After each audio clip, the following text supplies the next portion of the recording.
In the summer of 1800, Europe trembled once more. Across the continent, the sound of cannons rolled like a distant storm. But this storm had a name: Napoleon Bonaparte. Once hailed as the child of destiny, the general who rose from obscurity to command nations, Napoleon now stood on the edge of ruin. France, the country he had sworn to lead into a new age, was crumbling. The revolution had devoured itself. The government was corrupt, the armies weary, the people desperate.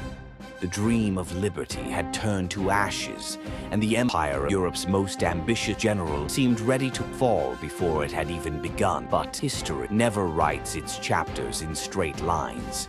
In the twilight of the 18th century, France was a nation bleeding from a decade of revolution. Kings had been dethroned, ideals had been shattered, and chaos reigned. From this storm, a figure emerged. Small in stature, yet immense in ambition: Napoleon Bonaparte. His ascent was nothing short of legendary.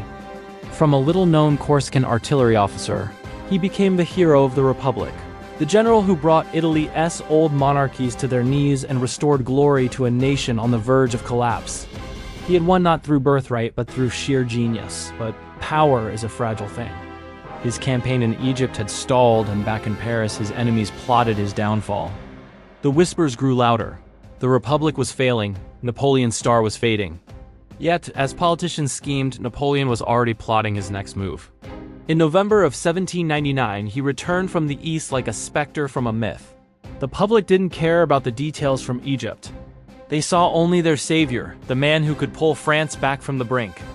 And so, he struck. In a single bloodless night, the 18th of Brumaire, the old government was swept away. By dawn, France had a new master. The soldier had become the first consul. But peace remained elusive. Across the Alps, the Austrian Empire, still smarting from its previous humiliation, gathered its forces for revenge. Backed by British gold, a new coalition formed, determined to crush the French Revolution and its upstart leader once and for all. For them, Napoleon wasn't a statesman. He was a plague on the old order of kings. The message was unmistakable. If Napoleon wanted to rule, he had to win. Any other general would have fortified France's borders and prepared for a long defensive war. But Napoleon wasn't any other general. He saw war as an art form, a game of imagination. In one of history's most audacious gambles, he decided to do the unthinkable. He would cross the frozen barrier of the Alps and attack the Austrians from behind. His own marshals thought it was madness. For Napoleon, it was destiny. The march began. Tens of thousands of soldiers, gaunt and weary, followed their leader into the mountains. The passes were treacherous, buried in snow and ice. Cannons had to be dragged up sheer cliffs by hand. Every step was an agony, but they pressed on. Onlookers whispered that it was an army of ghosts, too stubborn to die. At their head, wrapped in his greatcoat, was Napoleon, calm, resolute, his gaze fixed on the prize. After days of crawling through the ice, they emerged. Like a phantom army, they descended from the blinding snows of the Great St. Bernard Pass into the lush valleys of northern Italy. The impossible had been achieved. The Austrians were completely outflanked, trapped without even knowing it. But war is never so simple. The Austrian commander, General Malus, was a cautious, proud veteran. He dismissed the initial reports of the French crossing as impossible, but soon the impossible became undeniable. Malus scrambled his forces, converging on the small village of Marengo. There, amidst the wheat fields and vineyards, the fate of an empire would be decided. On the morning of June 14, 1800, the French soldiers, believing the Austrians were in retreat, were cooking breakfast. The air was deceptively peaceful. Then the world exploded. A barrage of cannon fire ripped through the morning mist. A tide of Austrian infantry surged forward. The French were caught completely off guard. Units disintegrated under the ferocious assault.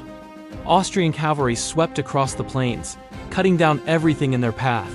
Napoleon galloped to the front, a pillar of calm in the swirling chaos, his voice cutting through the roar of battle, rallying his men. "Hold your ground," he commanded. But by midday, the French were broken. They were pushed back for miles, the fields littered with the dead and dying. Even Napoleon's most trusted marshal spoke of retreat. Yet Napoleon sat motionless on his horse, his face a mask, his mind racing. He was waiting for one final piece of his grand design. Far away, marching to the sound of the guns, Was General Desaix a brilliant commander and Napoleon's loyal friend? He had been sent to scout elsewhere, but upon hearing the distant thunder of battle, he had turned his division around and was now force marching to the field. As the afternoon sun burned low, the Austrians, confident of their victory, pressed their advantage. Napoleon's legend seemed finished. For a moment, it seemed they were right. But as the Austrian advance began to slow, a dust cloud appeared on the horizon. From it grew the steady, rhythmic beat of drums. Napoleon turned, a fire igniting in his eyes. He knew that sound. Desaix has come, he said. The battle is not over. In that single moment, everything changed. Marengo, the site of a crushing defeat, was about to become the stage for one of the greatest comebacks in military history. The sun was setting, the smoke was rising, and the fate of Europe was about to be rewritten on the razor's edge between ruin and immortality. Thanks for watching. If you enjoyed this story, be sure to like, subscribe, and hit the bell icon so you don't miss our next video.